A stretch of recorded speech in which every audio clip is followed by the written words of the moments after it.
There are so many things I need to fix with this vocal track, but first of all, the levels aren't even right.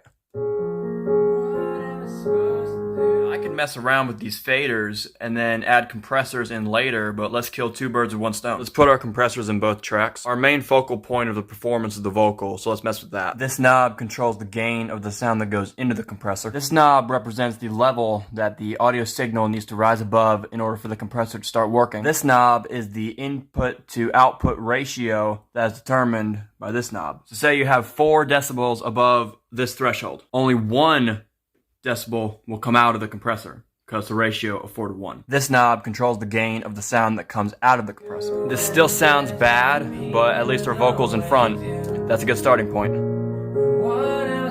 I'm missing a lot of notes here.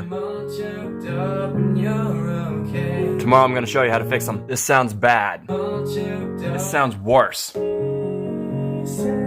are thousands of autotune plugins that you can use. I'm going to show you the one I like to use called Neptune. Since I'm the one recording the song, I know what key this is. C# major. This knob determines how quickly the autotune software will correct the notes that you miss. If you turn it to 0, nothing happens. Turn it all the way up and you sound like a robot. You want to set it at a happy medium so that the pitch is fixed, but we still sound human. But sometimes we hit notes so bad that even autotune software can't help us, so we have to go in and do it ourselves. So now you pull up this window and we have a keyboard reference, and these are all the notes we're hitting. Drag the notes to where we want it. And it's fixed. Same thing with this part here. Now our vocal's tuned. The problem now is that's real dry.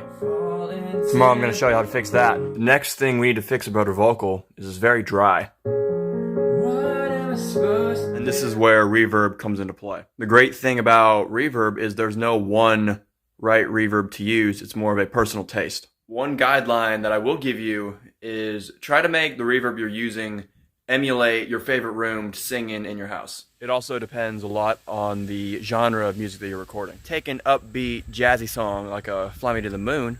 Fly me to the moon and let me play among the stars.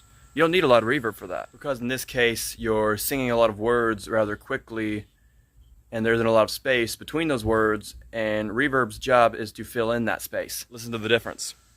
What am I supposed to do when the best part of me was always you? So we want to try and emulate that bathroom sound in our recording. The next thing I want to fix about my vocal, it's a little thin. This is where we can use EQ to further shape our sound. So we can adjust these to fit what we want our vocal to sound like. I don't like all the air you can hear, so let's cut off some of the highs. And I feel like my voice in my upper range is a little thin, so let's up our low mids here. The great thing about EQ is it's also like reverb. It's entirely up to taste and whatever you want your voice to sound like. It also will depend greatly on whatever microphone you use, because microphones have different frequency responses. Like nowadays, it's usually 20 Hertz to 20K, which is the range of human hearing. But take a carbon microphone from the 1930s with a frequency range of 300 Hertz to 3K, my vocal would sound like this. What am I supposed to do when the best part of me was... So I just tracked a harmony for this chorus. So let's use the same effects and procedures we've been using in the past 5 episodes to make this sound great. Since this is a harmony and it will be in the background, we can tune it a little more than we would our main vocal. So our harmony track sounds like this.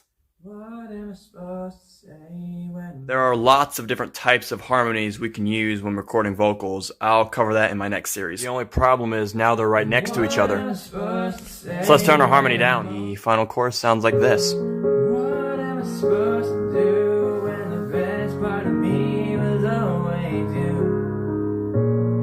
What am I supposed to say when I'm all choked up and you're okay? Fall into peace.